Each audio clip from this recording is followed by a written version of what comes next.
Hello guys, welcome back to my channel. This is Dimitri. Today we're gonna do something really simple. We're going to create a database as a script in SQL Server. So if you guys notice here under databases, we only have system databases and database snapshots. So what I'm gonna do is I'm going to create a new database here. So I'm going to assign this query, create database, and then I'm going to name it. So gonna be talking about a junk company, so they basically buy old cars and fix them or resell those cars or maybe just sell the parts. So the company is going to be about this topic. So what I'm gonna do here is I'm going to run this query. I'm going to execute, and you'll see that there's a message here that says commands completed successfully. All right, so if I click on databases and then click on refresh, I'm going to see my new database here. I don't have new tables or anything yet because I haven't created those. So I'm going to create a table. I already have the query, so I'm just gonna paste it here and kind of explain what's going on here. Okay, so um, I'm going to create a table which is named cars. It's going to have 1, 2, 3, and 4 columns. Usually these tables must have an ID. So in relational databases, you have pretty much always an ID as the first column. These IDs are usually integers, and what this property identity does is it start counting IDs one by one, but in this case, I'm going to start from 1000. So the second record, it'll be like 1001, then 1002, 1003. So if you want to count 10 by 10, then you change this second parameter. And then it's going to go 1010, 1020, and so on. Okay, usually you need this to be one by one. So I'm just going to do it one by one. I'm going to start my identity from 1000.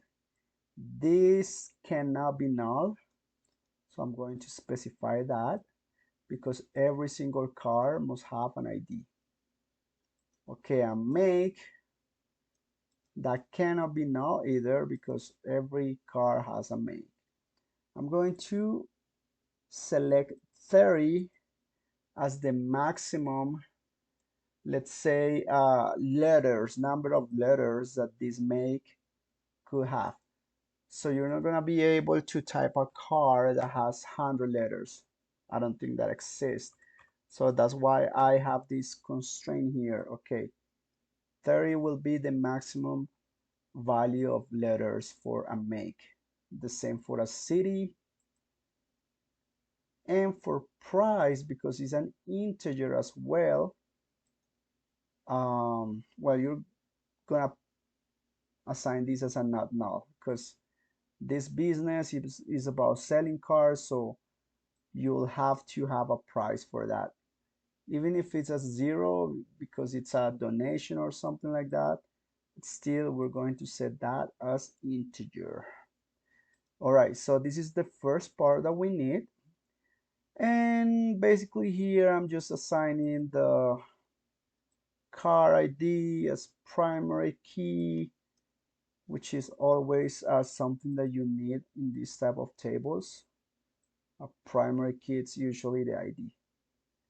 It's usually the unique identifier basically here. So I'm going to run this query, but there's something wrong here and I'll let you know what's going on. So I'm going to execute the create table query, and we'll see that the command completed successfully. But if I come here to junk tables and then I refresh this, I don't see my table. So what happened here is that I am under the master node or the master database. I didn't specify here where do I want my table to be created on.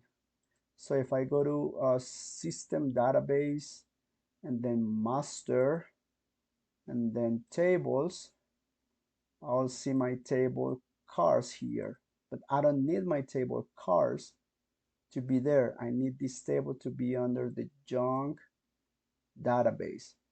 So you have to either specify here use junk as my database, or you could change it from here.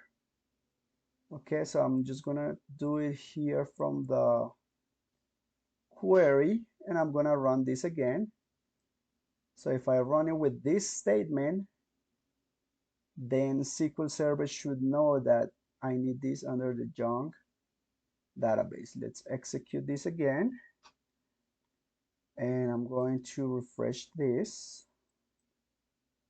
I'm going to go to my tables and then cars, and it's right here. Of course, the table is empty for now. I'll show you in another video how to insert values on this, but this was only about creating a simple database in SQL Server and try to specify where to create it. So I hope you guys like the video, and I'll see you in the next video.